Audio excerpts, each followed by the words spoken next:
taking the time to talk with us. Let's talk first of why you chose the location you did to open the restaurant.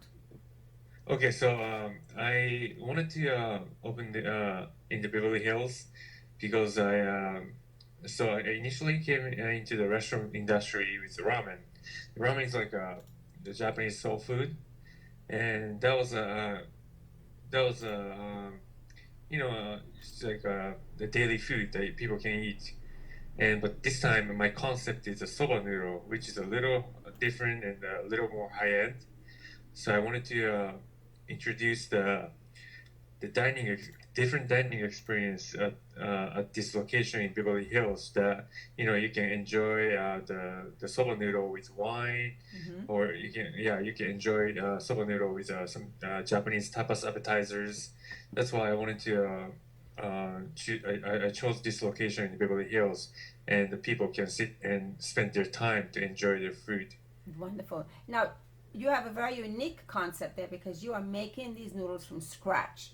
So, Yes, tell us correct. about the process and why you chose to create the noodles from scratch. Okay, so I wanted to do something different from everybody else because these days there's so many ramen restaurants in LA area, and but my concept is soba, but it's still a noodle. But I wanted to introduce something very creative noodle, so I customized my the equipments, and uh, and then I can make my own customized noodles. So that's why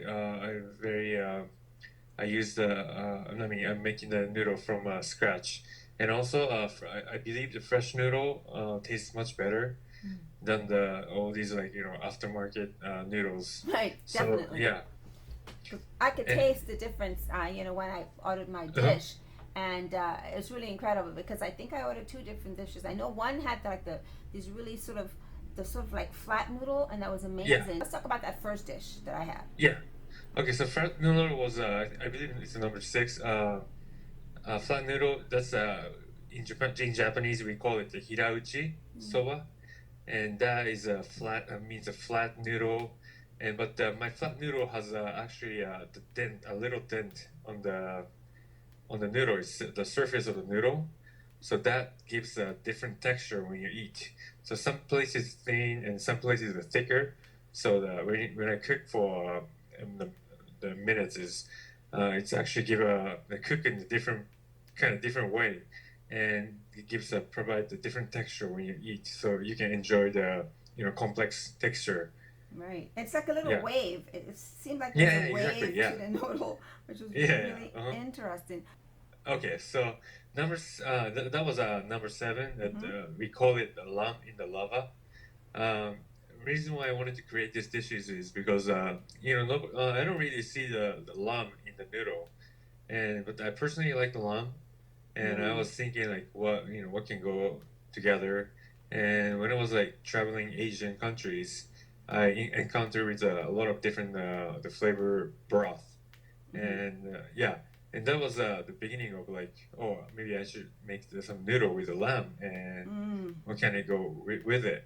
So when I was creating, I imported like some different kind of spice from Japan, Mm-hmm. and I tried it for like 2 months, and this one has a Japanese miso paste with Japanese spices, Mm. and yeah, so it's a spicy side, but it's full of flavor, and I'm pretty sure no anyone in LA is doing this. No, Really, yeah, I don't think so. But yeah, then you had it on the chop. You were able to keep the lamb chop on yeah. there. How did you do that? Yeah, so lamb chop. Oh, yeah, I cooked the lamb chop. I really wanted to be a tender and full of juice inside. So I cook it with chicken broth and steam it, and I make keep the moisture inside of the lamb. That's how Mm. I cook. Hmm. It's so good. I don't think people can really appreciate the level of work and expertise you put into your dishes. When you are creating these dishes, obviously your spices and your ingredients are so important. How is the process when you're doing that? Do you have a special place you shop? So, what is the shopping process for your spices? Oh yeah, spicy. Oh, so I imported the spices, like we're personally importing the spices from Japan. And when we mix in the sauces, we actually check the sodium concentration. We check the concentration. I mean, not the salt, the sugar concentration, and all kinds of stuff. I check like I check it like we take like two days to make these sauces because first day it doesn't taste quite right. So I kind of mix it together, leave it alone for a day, and create everything. Everything is like mix it well on the second day. So it takes like 2 days to make this mixture of the spices. Wow, incredible. Now, obviously, I mean, are you dreaming about dishes? How did you come up with these dishes? Are you going someplace, you taste something, you go and think, I think I'm going to go back and figure out how I can make this into my whole Asian flavor. Where's the inspiration coming from sometimes for some of these dishes that you create? Oh yeah, so it's definitely from the outside influence. So I'm a like self-taught chef. Mm. So I have no boundaries. So when I go eat some places, if I like something, I always like, oh, can I recreate this with the soba noodle? That's what I think all the time. And when I go to dinner, I actually don't really relax at all. Like I always see like what's inside, what's yeah, Right. and You're, how they you're make it is. dissecting the dish and going, I think this spice is in it and this spice is Yeah, in there. yeah, that's what I do. Yeah. Talk to us about how the journey happened of you creating this masterpiece and getting into the food business and creating such amazing dishes out of your imagination. Okay, so I started from ramen, like 8 years ago. Yeah, so to me, ramen is like everybody doing ramen right now, and the noodle dish equals.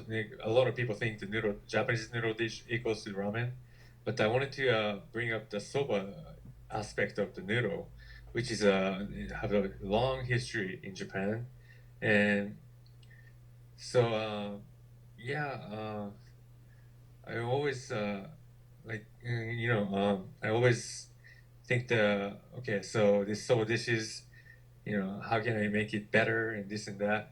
So Mm-hmm. I like so just like the noodle machine, I Right. customize myself, Wow. and yeah, Love it. So like my so you just started cooking in the kitchen one day, like throwing things together. Did you learn from your mom? How did you learn how to cook? oh yeah, so when I was young, I always see my mother cooking at home every day. Yeah, mostly I learned how to do the basic stuff from my mother. But after that, like I go to the restaurant and then I always sit at the counter and see how the chef is doing, and I try to copy by myself after I go back to my restaurant. I love that. Yeah. Not to take away, of course, from people who go to culinary school and take all these classes and education. I think that's super important. But I also Uh-huh. applaud the fact that you're someone who just has this talent and you wanted to make amazing dishes as well without having quote unquote formal training. So that's just a testament to me of amazing talent and incredibly tasting food, which I think so much is feeling the joy and passion when you eat your dishes. I feel like I'm tasting something unique and totally different. With that being said, when we get back to our normal life after COVID Uh-huh. 19, will you be incorporating some sort of educational classes and maybe teaching some of us some of your techniques and the history about the noodles? Oh yeah, sure. Yeah, that's the history of noodle and its related topics are actually very interesting.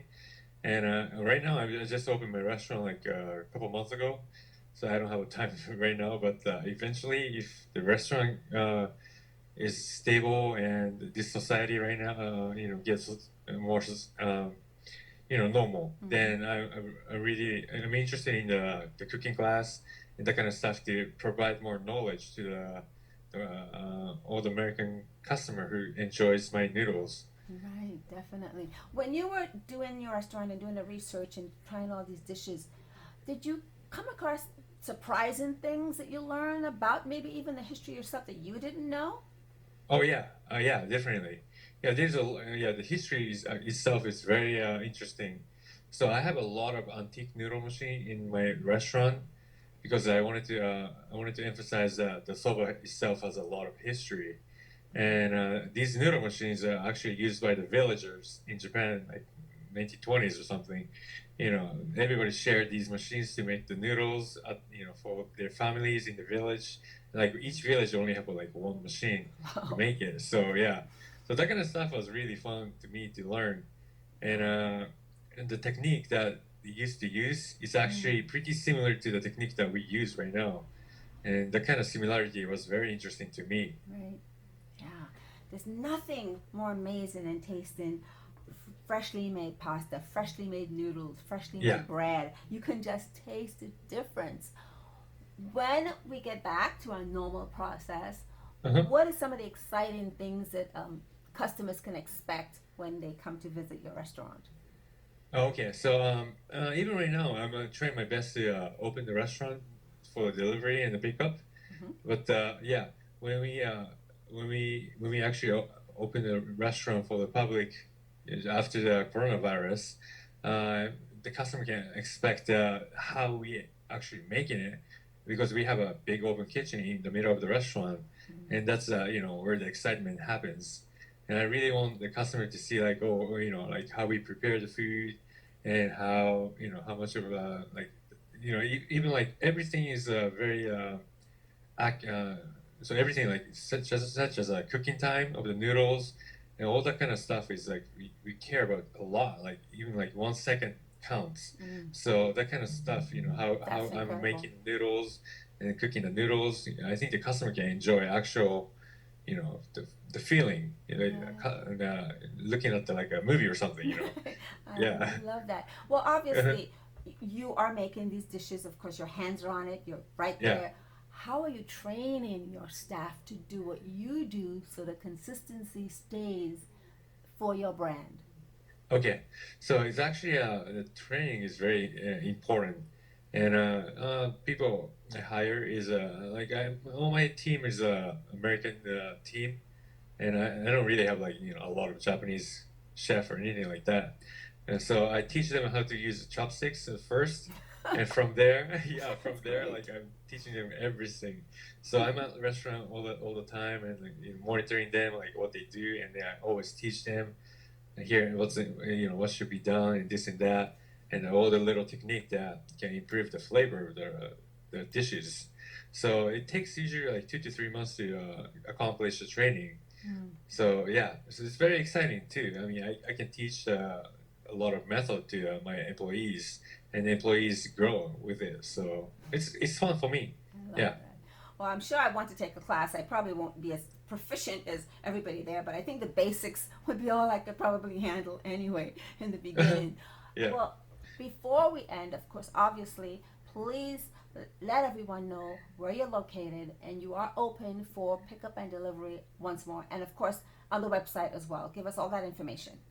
Okay, so we are open 12 o'clock noon to 9 o'clock p.m. every day during this coronavirus.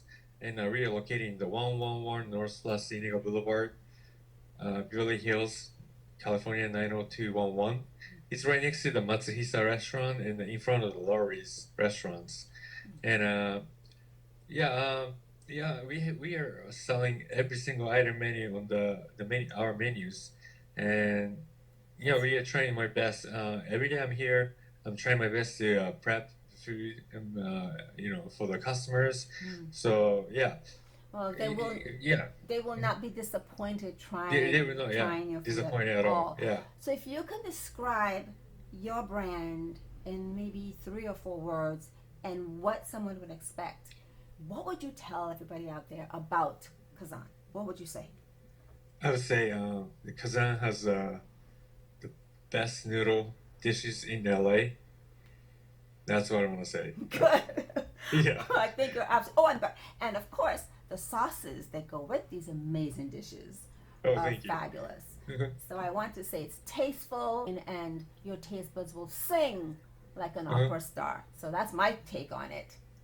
Thank you so much. And Thank you. how do we follow you on social media? Do you have Instagram, Facebook? Yeah, we have Instagram. It's at Kazan people here. Yeah. Ryu, all I can say to Uh-huh. you is thank you so much for your Thank you so talent, much. your expertise, and we wish you so much success. And of course, we'll be ordering again, and we will let everyone know during this COVID pandemic, there's a wonderful place to try something fascinating and fabulous. So thank you again. Yeah, thank you so much. Yeah, thank you.